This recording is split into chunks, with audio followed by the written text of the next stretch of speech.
Hi, welcome to Aphasia Moments, a video podcast where we talk about the highs, the lows, and everything in between of living with aphasia, apraxia of speech, dysarthria, and other communication challenges. I'm your host, Cheryl Tondrow, and I'm here to share my personal journey. In each episode, we'll dive into real life moments, some funny, some tough, but all with the same message. You can live your very best life even when communication gets complicated. It's not about perfection, it's about finding strategies that work for you, staying positive, and above all, not taking yourself too seriously. Because yes, you are still the wonderful, unique person you always were, and you have so much to offer the world still. Today, I want to continue our journey, our conversation on virtues, and how these things, these characteristics we have, help us move forward in our journey. Yesterday, I shared why I'm doing this. And if you haven't seen that video, please go back and re-watch it so you can understand more about why I'm doing this. But basically, I'm reading a book and that talks about 33 days of doing things. And every day it has a reading and a message, and it highlights one virtue. And yesterday's virtue was patience. Today's virtue is joy. I really have a lot in my mind about this topic. This has been so important for my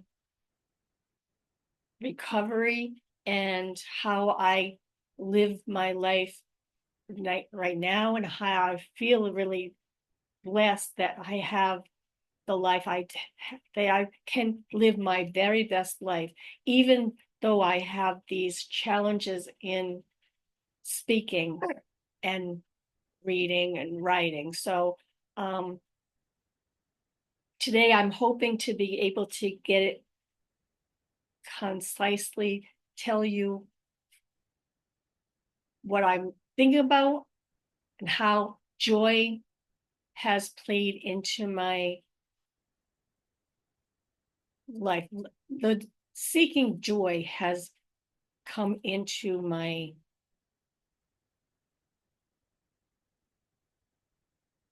recovery, I guess. So, first of all, joy is feeling great pleasure or happiness. Of course,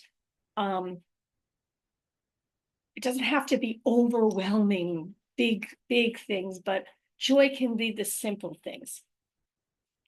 I think the first thing we should talk about is how prevalent depression is for people who have had a stroke, and then it's also more higher for people who have had a stroke and then have communication challenges like aphasia, apraxia, dysarthria, etc.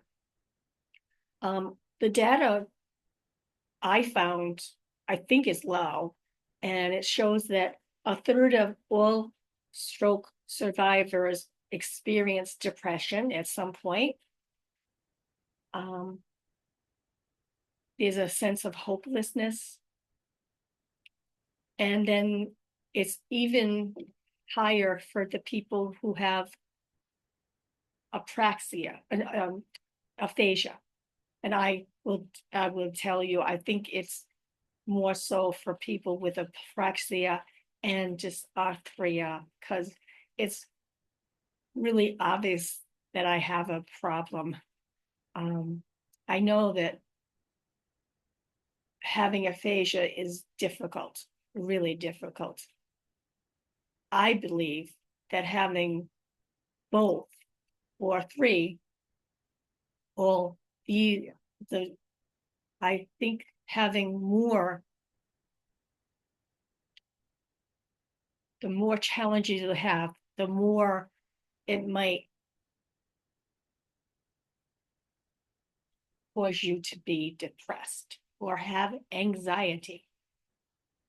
So I found different data sources, but I think we can say that a lot of people who have had strokes, and especially people who have communication disorders, do have some depression at some point of their journey. If you've been following this podcast or my blog, you know that I had a stroke in May of 2019. That year, I also had, my husband had some medical issues, and my mother passed away a month and a half after my stroke, and I couldn't really talk when she died. I also lost, I also was, I also had to retire from my dream job in February of 2020. Needless to say, 2019 and 2020, I did have a lot of, I was sad a lot, let's say. I felt a sense of hopelessness at times. I, I wanted to feel joy better. I wanted to feel joy more. So I decided my word of the year for 2021 was going to be joy. That was going to be my focus. Everything I wanted to do was going to focus on how can I bring more joy to my life.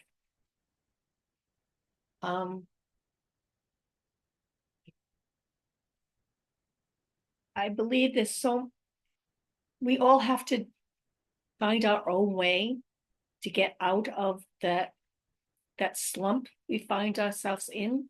It's so understandable if we lose our job or have to change jobs, lose income, can't talk to friends the way we used to, can't do the things we wanted to wanted to do for fun before anymore, reading, writing, talking to friends, going out with people. When we have a miscommunication, we can't do what we want to do. So it seems really obvious that being down can happen. I'm not, a lot of people don't have that problem, but so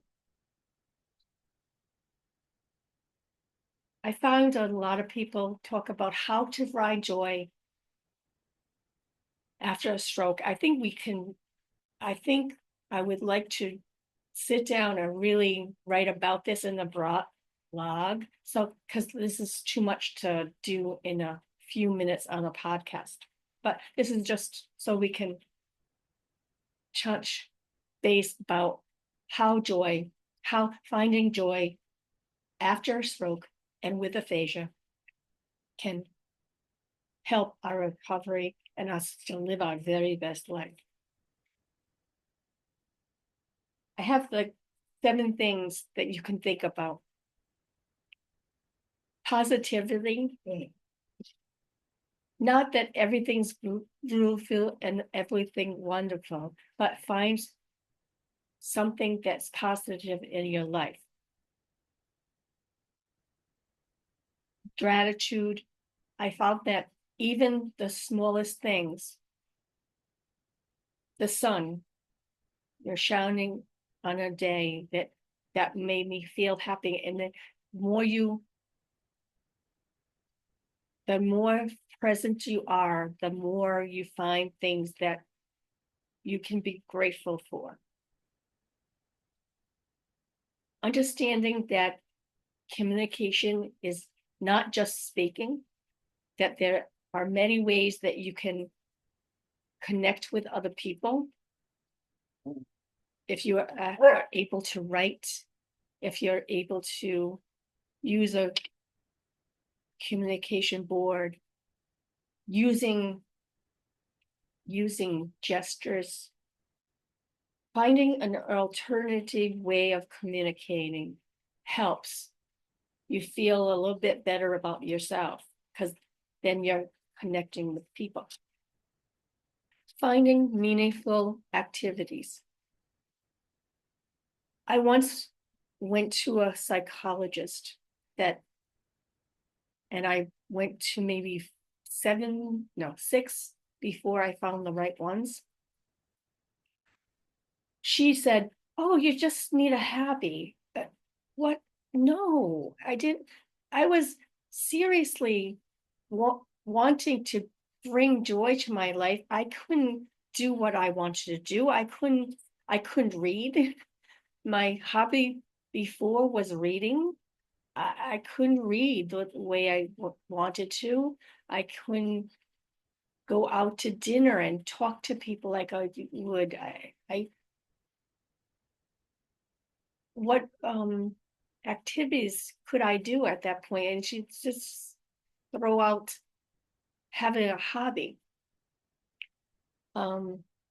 Therapy, I would really recommend therapy, but when you have aphasia and other disorders, it's hard to communicate what you want. So talk therapy is quite difficult until you find the right person. I was so grateful that my speech therapist connected me, gave me her name and number, and wrote to her to tell her that I was calling her. So she really connected me to a neuropsychologist who did acceptance and commitment therapy with me, because I believe that really helped, because I had to accept where I was and then move on, to commit to doing things, to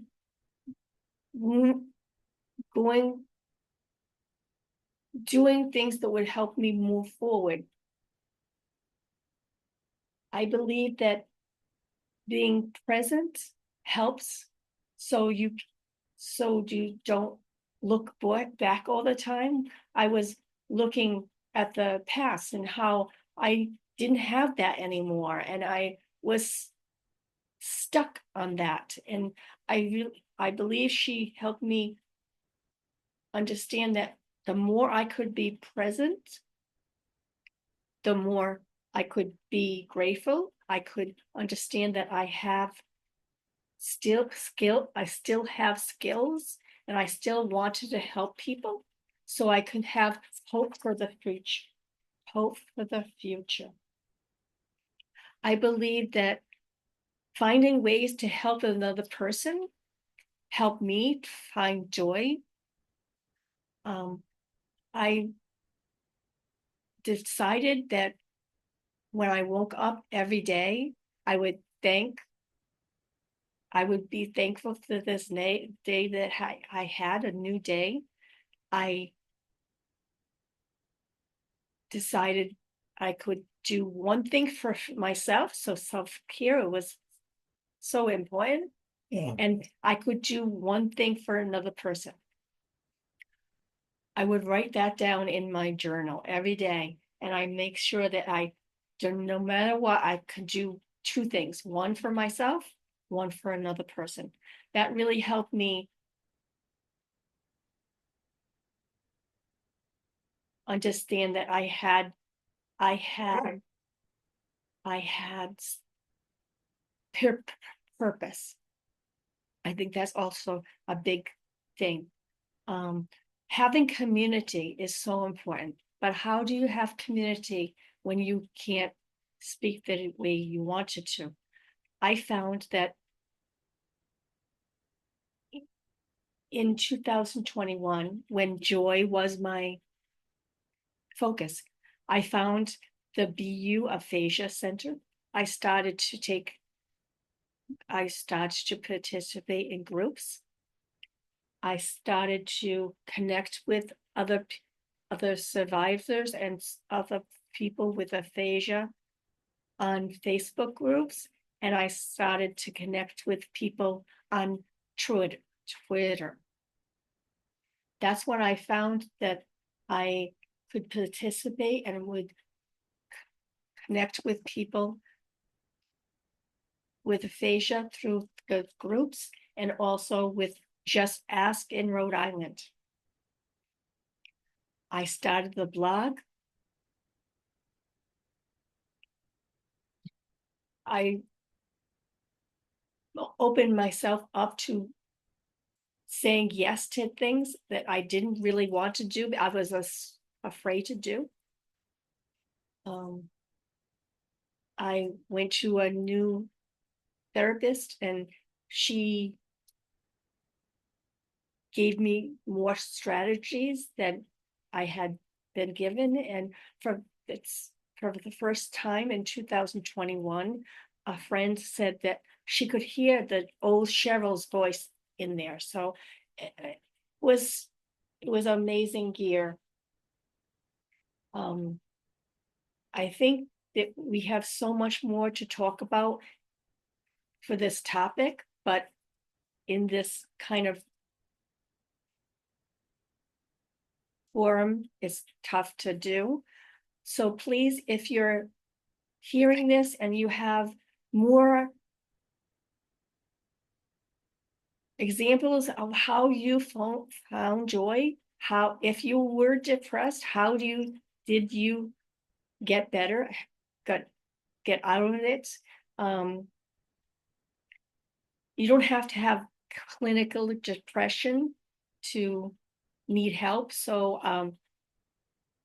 I would really love to have a conversation about how finding joy after with communication issues. There's so much more, but for now, I think that's all I have in me to do. So in closing, I would like to remind everybody that we all have challenges from time to time. I hope that you see that these challenges do not have to limit your ability to live your very best life. I hope you will continue to want to watch the videos. If you do, please click subscribe underneath. And if you find this helpful, please like the video. I really do appreciate your taking the time to listen to me. I hope you have a wonderful day. Until next time, bye.